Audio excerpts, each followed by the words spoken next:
Bismillahirrahmanirrahim. Ez û berxik. Îro rewşa hewayê gelek xweş bû. Ne serma ne jî germ bû. Ez û bavê xwe ji bo kesax û hinek karên din çûne gundê xwe pirtayê. Pirta girêdayê Sêrtê ye di navbera Sêrt, Weyselqeranî û Misir de ye. Li ser gîrekê bilind e. Dibin de çemê başûra derbas dibe. Bexçeyê me jî di Newalê de ye. Li roj hilata gund dikeve. Li ser bexçe salewext kaniyekê biçûk dizê. Pêşiya esrê em gîştin bexçe. Me çend saet karên bexçe kir. Piştî kar qediya min berê xwe da hevras qena her mizgefta gund û li mêja esrê bikim.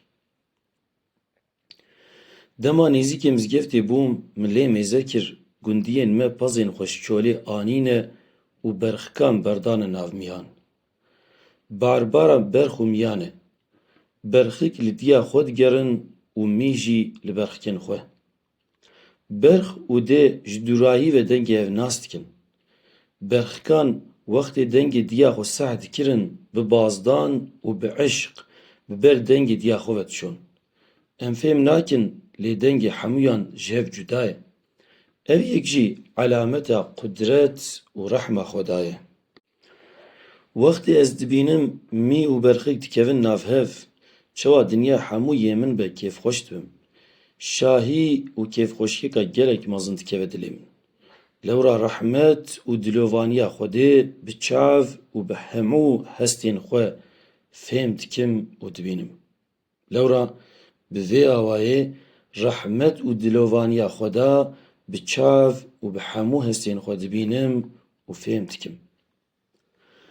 Piştî demekê kin hinek berxik diya xwe dîtin û guhanî diya xwe bi kêf û eşq mijiyan. Hinek jî hêj li diya xwe digeriyan. Piştî çend deqeyan hemû berxikan diya xwe dîtin. Lê min mêze kir berxikek diçe vî alî û wî alî. Ev yek gelek bala min kişand. Berxik zaf şîrîn û delal bû. Stû, ser û piyên wî reş bûn. Deqên reş li ser pişta wî hebûn. Hemû alên din jî spî bûn. Ev berxik kîjan mî didît diçok û şîrê wî bimje, lê hemû berdidanê û netiştin bimje. Ji vê rewşê gelek ecêb mayî ma. Kêfxweşiya min hemû çû. Dilê min bi berxikê ve ma. Min zor xwe girt. Hindik mabû hestirên çavê min werin xwarê. Min dilê xwe de got, gerand. Gelo qey diya vê berxikê miriye, an jî wek hinek dayîkan, wekî dayîkan bêrehm û bêwîcdan e. Piştî van remanan nêzîkê berxika xweşik bûm, berxikê çawa me dît, bi bazdan hat ba min. Xwe avêt bextê min, bi hêviya şîrcilê min alêst, min wî hembes kir. Bi dilovanî û bi rehm min serê wî mizda. Ji xwe însan bi dilovanî mirov e. Ger ji dil rehm derkeve, di navbera însan û heywanên wehşî de cudayî namîne. Bi vê eleqa min gelek kêfxweş bû. Piştî demekê min jê re got, berxikê, ez qurbana Xwedayê te bim. Xwedê te çiqasî xweşik û delal çêkiriye. Cemala ku Xwedê daye te dil ji min bir.